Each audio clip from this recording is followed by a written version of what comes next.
happened. And if we had a real internal affairs department that listened to phone calls when you called them and said they're going to go talk to those officers, that will solve all of our problems, most of them. Thank you. Rebuttal? Thank you. Rebuttal?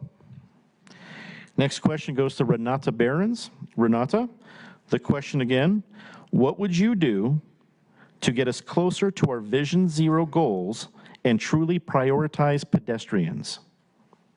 I would build the sidewalks, of course, but there is a problem. If the sidewalks are owned by the city, they have to be maintained by the city.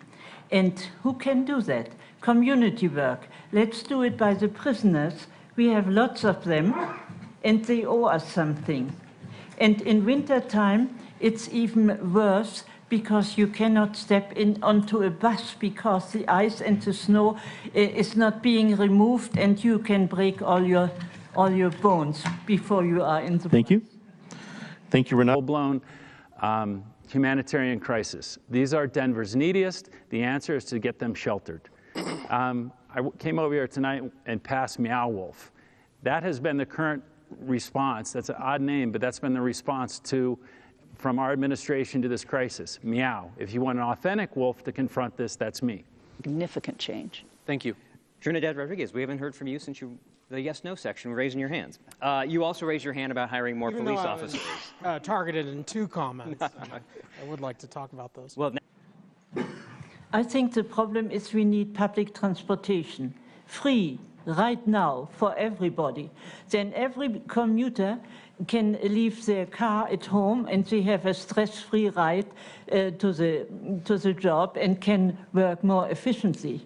And this is a solution for the brown cloud in Denver. The emission will be, the air pollution will be decreased, and someday we can breathe freely and don't have asthma anymore. Thank you, Renata Behrens. 40 crimes per year. That's a clear example of more police making the city safer. So look up Vera Institute, look up Sentencing Project, look up many other studies that show that, and particularly for communities of color, which I know you are less familiar with, more policing does not equal more safety.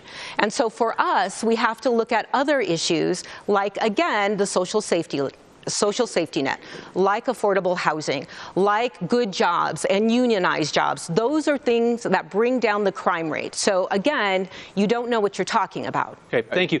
Trinidad Rodriguez. Can I just moderate this debate a little bit? You may not, but you're welcome to share your views about... I love this question. Okay, I don't know where to begin. I don't have much time to really talk about this, but I'm willing to talk more about it afterwards. You know, you kind of got a gist of it with the ADUs. We missed it. We were too late. Now the city council is trying to undo and add ADUs citywide. It would have solved the problem 10 years ago. But here we are. Now we got to fix it. Now we have to figure out something else. And this is just the beginning of... Thank you. Thank you. Thank you. Any rebuttal? Okay, thank you. Leslie? You know, I just want to make clear that the state of Colorado has already opened the door for middle-income housing. Just this past year, I passed the Middle-Income Housing Authority at the state level to make sure we had more housing for nurses, firefighters, teachers.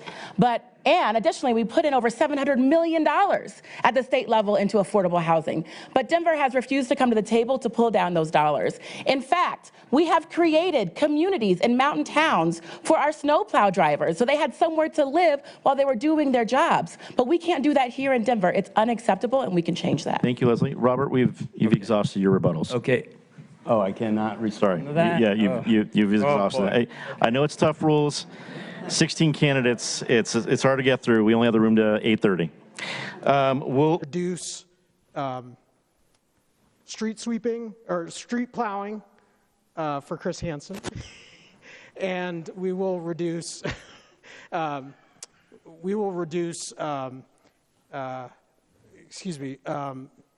gasoline costs because we will shift to electric. So fewer roads getting plowed, more officers with that money. Yes. Thank you.